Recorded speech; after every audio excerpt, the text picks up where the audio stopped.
What's up, everyone? My name is Sam Oler, and I am a Cleveland area realtor. And today we are going to be walking through a property over in Lakewood, Ohio. And Lakewood is just west of Cleveland, and it's a quick drive downtown. And this home that we're going to walk through has 4 bedrooms and 1 bathroom, coming in just under 1,500 square feet. Now, this property is very underpriced as far as what the market calls for in that area, and with that comes a lot of work that is going to need to be done to the home. So this one is going to be a really good investment opportunity for a homeowner or even an investor to get into. So if you like this property and you are looking to buy something similar to it, feel free to reach out to me. My contact information is down below, along with all my social media. But without further ado, let's hop right into this walkthrough. Starting on the outside of this home, you are going to notice how charming this 100-year-old colonial is. It's actually over 100 years old, which is pretty incredible to me. But as we approach the porch, you're going to notice that there is a lot of peeling paint, both on the floor and on the house. That's just something that comes along with these old age, and that's something that you're going to have to budget as you start to think about the renovation costs for this home. It does have older wood windows that were original to the home, and working our way inside, this is where you enter the home. It's going to be in the living room with the dining room attached, and then off to the left is going to be the kitchen on the back of the house. And the first thing you're going to notice is the woodwork that is original to the home. It's absolutely gorgeous. Along with the ceilings sitting over 9 feet tall, it makes the space above your head feel absolutely enormous.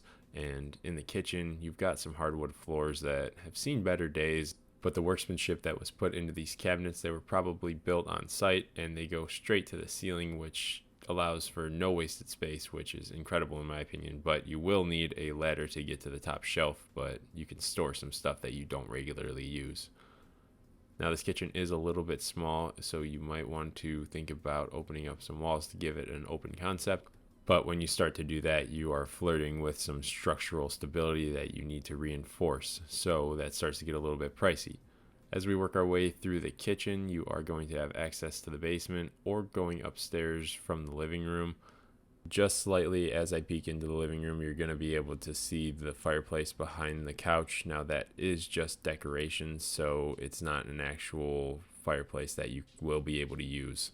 Now, as we start to work our way upstairs, I want to talk about the neighborhood that this home is in and what it has to offer. This home is just a few minute walk away from the high school, and that is going to make it super easy for your schedule if you have to take the kids to school, because Lakewood does not have a bus system.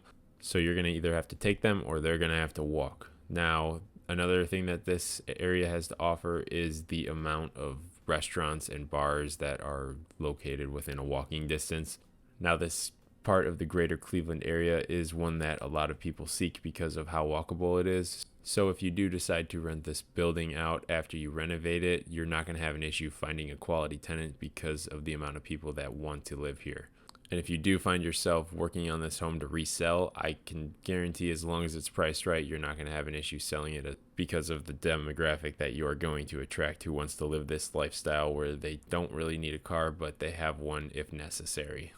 So the only bathroom that this home has is on the second floor, which is going to be a little bit of a deterrent, but there is a spot in the family room that you might be able to fit one if you wanted to get another half bath in so that people don't have to run all the way upstairs just to go to the bathroom. And this room that is off the front of the house has these picture windows that are just absolutely ginormous and give a really beautiful view of the front yard, which is also going to allow a ton of natural light to come into the room. So you probably wouldn't even need lights in there during the day.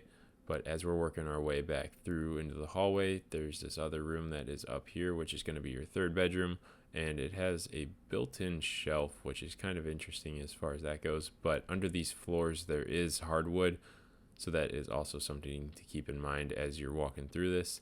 If you want to expose those hardwood floors, you're going to be able to do that and refinish them. Or you could choose to lay some carpet and have something that's a little bit more comfortable to walk on. But having the choice is always super nice, because when you're bottlenecked into one thing, that is always kind of a pain in the butt. So now we're going to start working our way up to the third floor, which they have finished, but the chimney was leaking at one time, so the ceiling is falling down a little bit. But the space serves as a really great storage area, or if you wanted to make it into an office or even a fourth bedroom, you've got different options as far as what you can do. I would probably turn it into an office if I were living in this home myself, but that is just me. And here's a little bit closer up of that chimney that I was talking about that was leaking at one point. It's just fallen down, but I did not see any moisture that was on the inside, so at least it has been fixed. So this kind of gives you a good idea of what to expect as far as the third floor goes. We're going to start working our way back downstairs now so you can see the basement and how that's held up over time. So as we're walking down there, I'm going to talk a little bit more about this location and what Lakewood has to offer. Along with it being super walkable, there are a lot of parks that you are able to go to and a couple beaches. So the one that is the most popular in Lakewood is Edgewater Beach, and the park is gorgeous. It has a great view of Lake Erie, but there are also some other options as far as just hanging out by the water. You can work your way over into Bay Village and go to Huntington, which is the one that I always hung out at with my friends when we were just relaxing in high school and didn't have a care in the world. But now we are heading down towards the basement, so I'm going to get back into talking about this house. And this stack is leaking pretty bad, and I'm guessing that's why the drywall is all ripped out right there, because the wood's starting to rot and it's just going to need replaced. And as we work our way further downstairs, the back wall of the house is going to have some moisture on the floor, and that is pretty common with these old basements in Lakewood. They're not sealed very well because, one, they're 100 years old and they were never meant to be used for finished space. But the majority of the time, the issue is the pitch of the grass outside being pitched towards the house rather than away, because if it's pitched towards the house, it will funnel the water straight down and into the basement to sit at the slab, and then it'll just slowly work its way in through the cracks and seep into the floor. But this house has a deck on the outside that has not been touched in many, many years. It is almost unusable. So my guess is over time it kind of eroded away and is not pitched the right way anymore.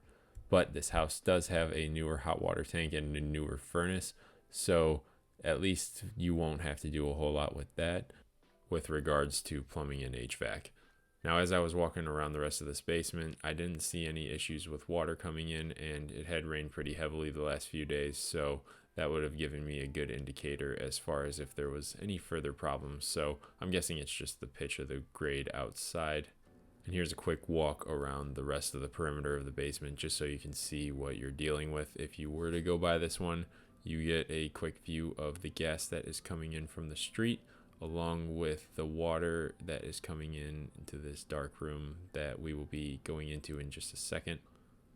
But here is the water meter, and that just shoots out from this room that we're going to be entering right now. Now, as we go in, there is a lot of stuff in here, but I did notice that there was like some sort of patch or something in the concrete, and they just filled it in with rock. And I'm guessing they just ran a new water line from the street so that it wasn't the lead water lines anymore. But that is why we always give ourselves a due diligence period, just so we don't ever run into any unforeseen issues that could have been prevented by just having an inspection or having a contractor run through the house. So now as we're working our way back upstairs, you're going to get a quick glimpse of this back deck, and it is rough. So they used a ramp for a wheelchair, and it obviously hasn't been used in many, many years. So as we work our way back outside, the yard is just overgrown and there are no gutters on the garage, so that is going to need to be kept in mind, and all of the peeling paint on the garage along with the house. So now we are going to walk a little bit more around the outside just to get an idea of what to expect as far as the landscaping and the exterior work that's going to need to be done. I think this is a good investment as long as you get it for the right price. It's in a great area for people who are seeking out new houses, first-time home buyers, seasoned buyers. You're pretty much going to attract everyone with this type of home as long as they're wanting to be in the area, because it's got the garage, it's got a yard, and it's got a driveway, which is some more than you can say about a lot of the other neighborhoods in Lakewood, because some places you're not even going to get a driveway. So as we start to wrap up this walkthrough, I want to know what you think of it. What would you do to fix this place up and bring it back to its glory? Would you knock that kitchen wall down, or would you leave it and just kind of deal with a smaller kitchen? Let me know in the comments down below.